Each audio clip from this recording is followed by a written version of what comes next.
And now let's change a little bit the news. Let's change a little bit the topic, the issue, the thing, because we have to talk about Jude Bellingham, the other interesting name for Real Madrid that might not play for Los Blancos ever.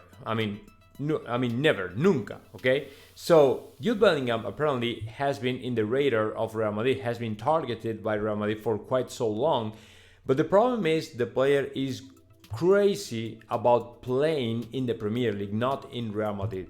And now, according to Mateo Moreto, what we read here is Real Madrid have been in talks with Bellingham and Turek for months and are fascinated by the player but have no intention to enter in a bidding war.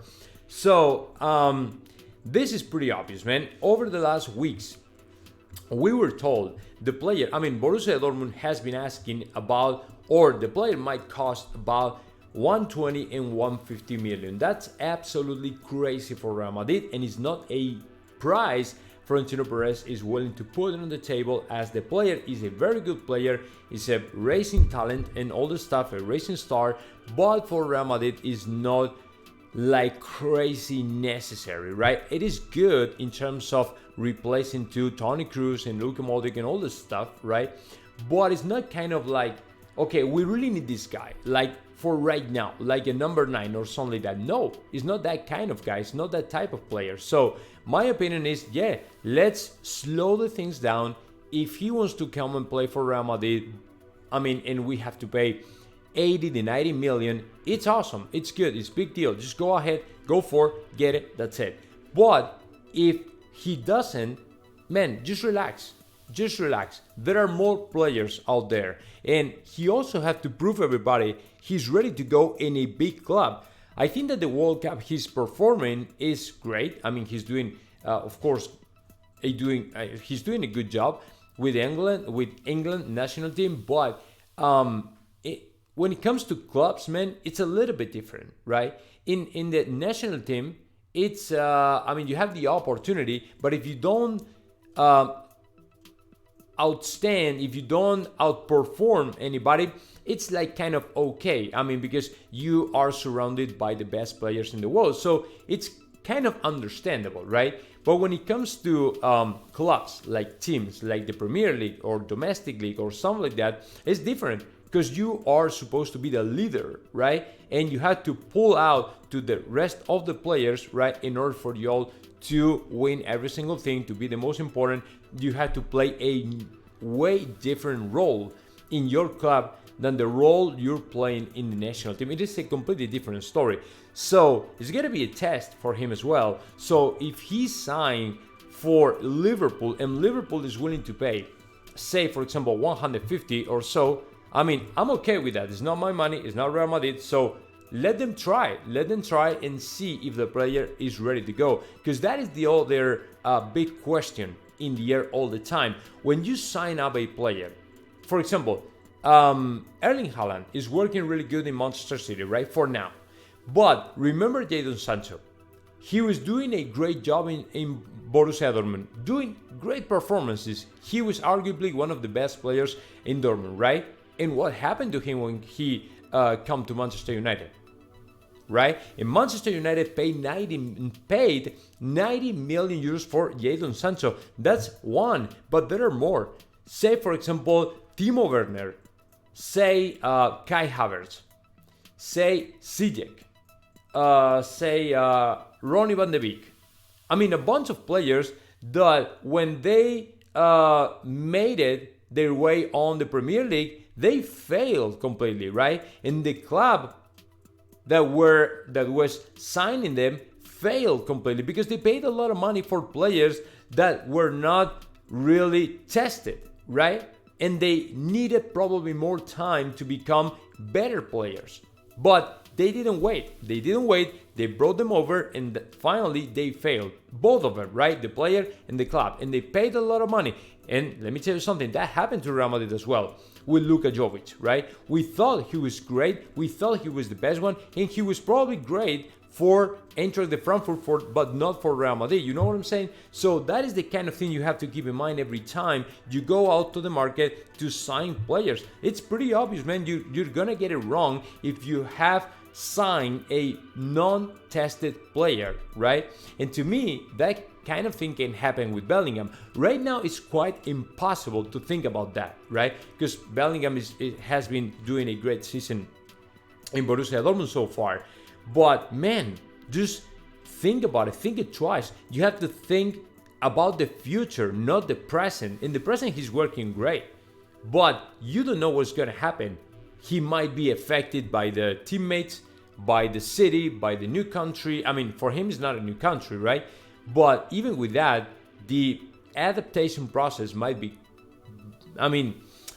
tough for him, right? So yeah, that is the thing, man. So every time you think about Bellingham, man, we don't have to go crazy. If he wants to come and play for Real Madrid, it has to be for the money we are willing to pay for him. That's it. Now, second thing, or next story, PSG Al-Khelaifi had an interview with Sky Sports where he was talking about pretty much everything. Messi, Mbappe, Cristiano, and all the stuff. So the first thing is he still interested in Rashford?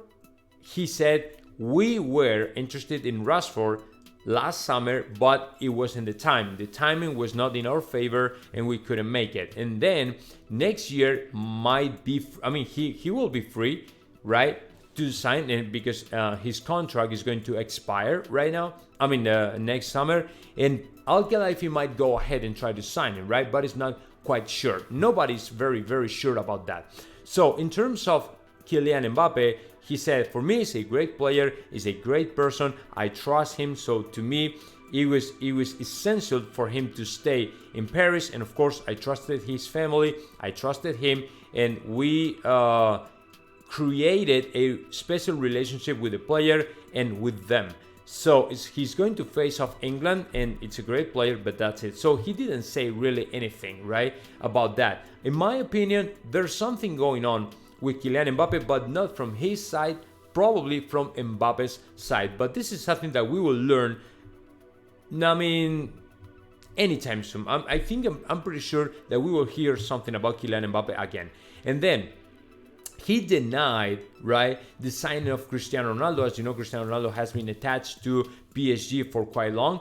And he denied the rumors, right, because that position is right now covered and they don't have any interest in signing Cristiano Ronaldo. So nothing is going to happen for now in terms of signing, Khelaifi, PSG, Cristiano, and all that stuff. And let me remind you something really important, guys, because apparently we have, look, this. Jorge Mendes has offered Rafael Leao to Real Madrid, but the response was, we are not interested for January. So for January means we might be interested in June, in summer, right? But this is not quite sure. I don't think Real Madrid will try to sign a player like Rafael Leao. He's a great player though, but my opinion is Real Madrid will either wait for Haaland, right, or wait for Endrick. That's it. I'm not quite sure Real Madrid will try to go ahead and sign a forward for now. As I told you in the first video, guys, my opinion is, look, you have to keep in mind, the last time I talked to Jose Felix Diaz, he told me Real Madrid, is only interested in those players, but that's it. That's it. There's no other possibility for Florentino, right? The only problem with that is, I was thinking about 3 players that might cover the gap, right? The gap between now and the arrival of Endrick. So, for example, Richarlison, players like Kane, players like Lautaro, or even Rafael Leao. To me, Rafael Leao is a little bit young, right? So it's a kind of long-term project. So doesn't make any sense to sign a player like him. But a player in his mid-20s, early 30s or something like that could be great for Real Madrid and could work really good. We will have to wait though, because it's not easy, right, to sign a forward like this fast, right? But Leao, man, that doesn't make any sense to me. Last summer, apparently, I mean, Leao was already attached to Real Madrid, but I don't think Real Madrid was at all interested in him at any time. So Jorge Mendes is always trying to, I mean, do his job. Of course, he has to try to connect his players with other clubs, right? But I don't think it's going to happen, man. I don't think it's going to happen. And to me, it's going to be very, very difficult for Leao to arrive to Madrid, as we don't think, and I don't know if he will be, or if Real Madrid will be interested in him. I mean, I actually don't think so. I don't think so at all. So, but we will have to wait, because you never know. In football, man, every single thing can happen. And of course, Rafael Leao, I mean, it's just great. He was the best player in Serie A, I mean, in the Italian league last year. So it can happen again.